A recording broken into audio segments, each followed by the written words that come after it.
and greetings from Finland. My name is Riitta Koikkalainen and I work as an information specialist in the National Library of Finland. I coordinate this Kotoistus initiative. My presentation is called for help. I call for your help to make my and my colleagues' work easier, and at the same time I call you to advance parity and equality amongst humans. In order to do this, the ICT products and services will have to be accessible, user-friendly, usable and understandable.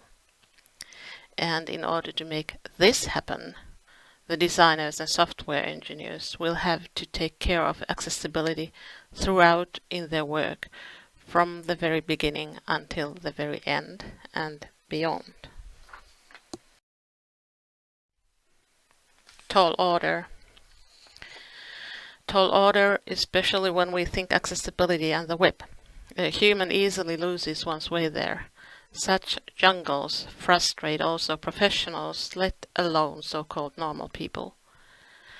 Professionals might be even more frustrated, as they have a sharp eye for possibilities, but they also are more sensitive in detecting problems.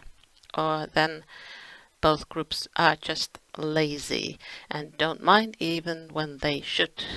Like for example me in making this presentation. I made some open searches in web with 4 different search engines: Google, DuckDuckGo, Bing, Startpage, Wayback Machine, with my keywords accessibility, digital environments. And I did my searches in Finnish, Swedish, German, French and English. As a result, I found huge amount of references without any certainty how relevant or reliable they were.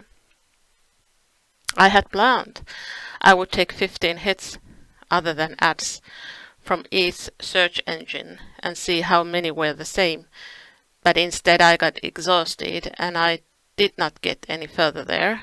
Just returned to those sources, university libraries, academic journals and books, and to my colleagues and to discussions with my colleagues, as I have learned that they are reliable. In common language, accessibility means there are no physical barriers, that some physical space is barrier-free. But as any word, also accessibility has more meanings than that one. I did not need to dive deeper into theme. Variety of different emphases came apparent in a heartbeat. Physical, cognitive, mental, cultural, social, political, economical, you name it.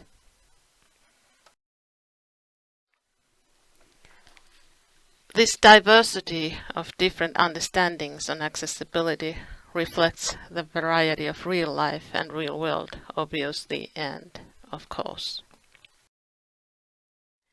A parallel example from English language could be a word overlook. It has different meanings: to neglect or to monitor closely. Accordingly, if I use merely word accessibility, the others in the conversation might think I mean physical accessibility, when I actually think more cognitive side of the phenomenon. True. True enough, usually context clarifies the specific meaning of the concept, but there is no harm in making it clear. So, in my presentation, the context is accessibility in digital environments, but I ask you to bear in mind that all those meanings I mentioned before exist simultaneously. They all have connections to each other. Yeah. Accessibility is a general concept and used in several contexts. Point taken. For end users in digital environment means usability, that some app, service, program is easy to use. For those coding, this surely means more work, more difficult work. Sorry for that. And true, sometimes it is important to regard different meanings separately, as it helps to see details. But, once again, in the end of the day, all these meanings combine. The themes of accessibility in digital environments is by no means a new one. It has been at the core of the web from the days it was created. As Tim Berners-Lee visioned in 1997, the power of the web is in its universality. Access by everyone regardless of disability is an essential aspect. Yeah. The test of reality has shown there is still a long way to the day this vision, accessible web, becomes true. Maybe it never will. Yet, this ideal is still valid and should not be forgotten. As an aim, it has nothing wrong in it. You can't get it all, maybe, but you might get some pieces of it by taking small steps, by working together, by sharing ideas, by sharing talent. Tim Berners-Lee has been consistent in his effort to drive this ideal.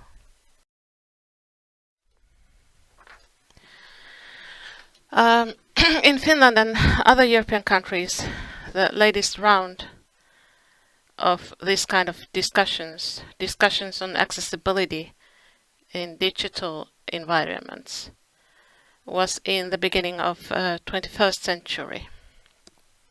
Then the focus was in user experience, but soon the scope turned more into technological development and stayed there until the present day.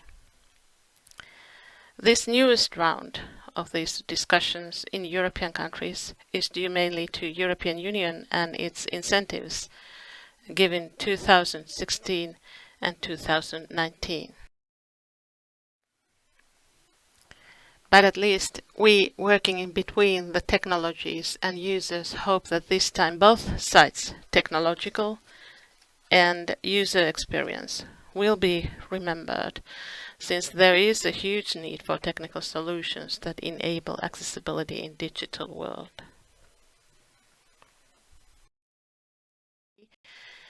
People working in between face the demands and wishes of our audiences, and we try to fulfill them best way we can. But we really need improved tools and maybe some new ones too. We have no capacity nor talent to make them ourselves. We need your help, designers, software engineers. You people know how to make them.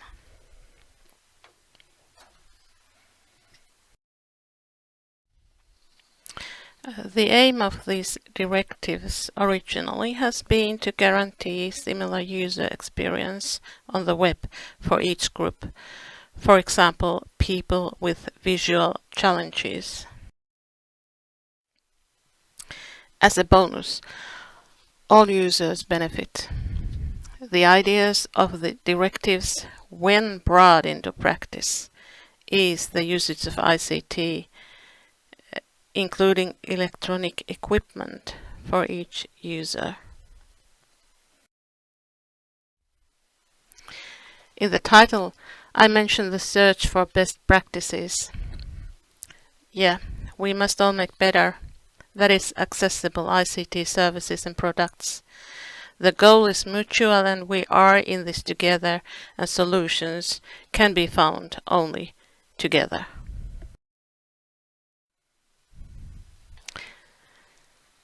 Accessibility can be, and it is, improved via legislation and other administrative incentives. But if the field does not respond actively, the road is bumpy and the journey might be slow. With the field, I mean all the stakeholders, both private and public sector, and other agents, also other agents than merely those armies of lawyers dealing with legal aspects. Their work is valuable, but it is not enough. Once again, we all need to make accessibility happen for real. In a way, this has already happened, as there is a great multitude of different apps, programs, services to choose. We are spoiled for choice, or at least I am spoiled for choice. I am fascinated with all that is available and waiting for more. But it is difficult to know what actually is happening. What is relevant? What should be done? And in which order? When? Where? I don't know. I have no answer. What about accessibility and Unicode? CLDR is of importance here, and taking care of the quality of locals. To take care and evolve CLDR is a task in itself, a huge one. But could and should Unicode do more? And if so, what? I ask you to spend some time in thinking these questions, and I hope that the process goes like this. Oh, here's a problem. Moment of despair. But we might try. We will find the solution. Okay, this might do it. Almost there, but hey, we figured it out. We tested it. It works. Moment of satisfaction before joy in sharing the results. I hope there is some way for you to send me your answers and questions and ideas, and I hope that we will get in touch for further discussions.